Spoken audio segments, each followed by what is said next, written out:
There you go. Good morning. Good morning, Chris. Good morning, Raj. How are you two? Yeah, all good.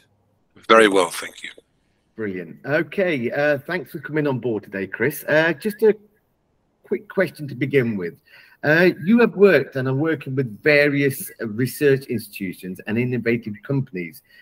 And through all your experience that you've worked in within the public sector, what is the level of data assets that a public sector organization has, if you don't know? Well, the data that public sector organisations have is the lifeblood of all of those organisations. Without it, they can't function. And there are many different aspects to public sector life in the UK. So if you take something like a local authority, which is the building block of public services for most people living locally, they have registered voter records. So that tells us, who is living on that patch and where they're living.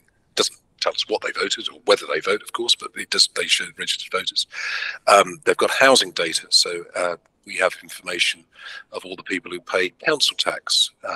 So that again is another record of individuals.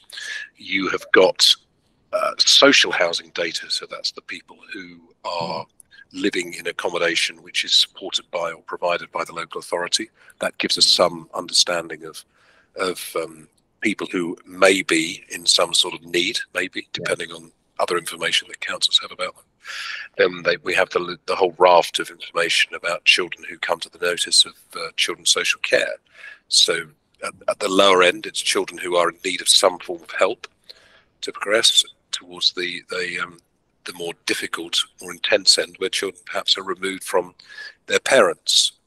So you've got education data, so the extent to which children progress at school, those that are excluded, and you've got a mirror set of data with much more with older and more vulnerable people. So again, people who are in need of care and support from local authorities. That gives us an indication of vulnerability as well. So at a local authority level, there is a ton of data, and then working alongside them are the police, and they of course have got all sorts of information about crimes and calls for help, children who go missing, adults who go missing.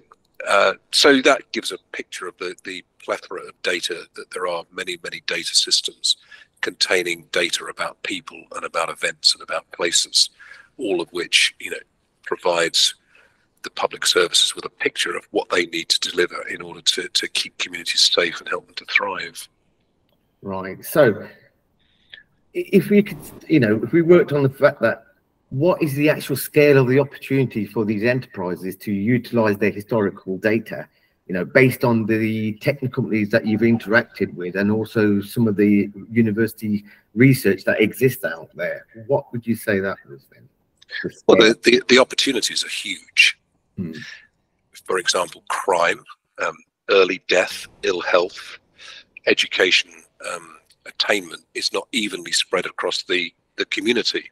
It exists in pockets. So children die and get ill in certain areas of the country and certain areas of a community far more they do in other places. And if you could understand what is going on in those children and those families' lives, the opportunities for health and social care professionals to intervene earlier to prevent death and harm is massive. So the opportunities are huge. It's really a matter about the ambition and the inspiration that public sector leaders might have in saying, how can we combine our data, work on it together to get a really rich picture of what's really happening on our streets and in our homes locally, so we can tailor our services better to make sure they work where need is greatest.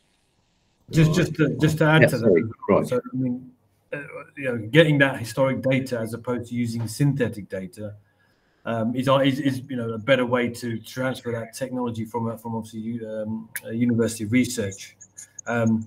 Synthetic data, yes, you can use it and you can hypothesize within what social sciences in a university may put together. It's never going to be the same value or the same accurate result or accurate or reliable result as using the historical data. So ideally, if you're getting access to that, would help the tech industry as well, as we've seen with like Google getting access to royal free hospital data and things like that. Yeah.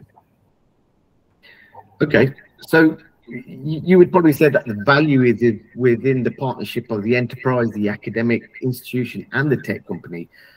Is there any compliant ways that the enterprise has to work with, with the university and the technique? Are there certain rules or regulations how this would work? Yes, so in the UK, the General Data Protection Regulation and the Data Protection Act throw a fence around what organisations can do with their data, but they are ultimately pieces of legislation, pieces of regulation that can be worked with. So there's a significant there's a significant sort of derogation for public authorities that if they're doing research into a project where personal or special category data can help them with their research, then provided that research doesn't lead to some consequence for the individuals whose data is being used, they can actually use that in order to conduct their research to see whether their hypothesis that combining this stream of data with that stream of data gives them better intelligence, better information to act better. So really, it's about having an understanding of what data you've got, why you're going to use it, what you're going to use it for, and how you're going to protect the data subjects, and drafting that into a reasonable document that is publicly available and is stuck to. So yes, there is regulation, but that regulation is to be worked with and isn't meant to be seen as a barrier to doing your job better and doing it well. Okay, Raj, anything to add to that? Yeah, I mean, the other thing that has popped up, and this is even abroad in some of the other markets we're working with, there's a discussion around ethics and, processing data, holding data, sharing it. Obviously, once you combine two, obviously, or more sets of data from different departments, the insights obviously are very, very valuable. But I think, as Chris mentioned, as part of that research, those ethics can be looked into as well, right? We're not reacting or actioning anything based on what the result comes out of doing that data processing. So ethics can be, I think, looked at as you do that actual research on the historical data. No, that's great. Yeah. So the ethical consideration might be that it might be wholly logical for a public service to deliver its activities in a particular way because the algorithm, the data tells it to do so, but in actual fact it leads to unfairness for individuals concerned. It's not a public sector thing, but if you were going to supply an insurance service and your algorithm told you that this person was a bad risk because of their known health, then you don't then give them the insurance that their non-affected peer might have, then that might be unfair. And you can have similar algorithmic problems with public sector data, and that's where ethics committees and ethical oversight comes in. That does this wholly logical approach to this data in fact lead to some form of unfairness to somebody? It may be logical, but if it's not fair, then it's not ethical. I think is where where that debate goes really. And doing that as part of a trial is obviously it's probably the best way to go, isn't it? I mean, the only way to test the ethics is to actually do the trial, I think, right? Yes. Well, certainly if you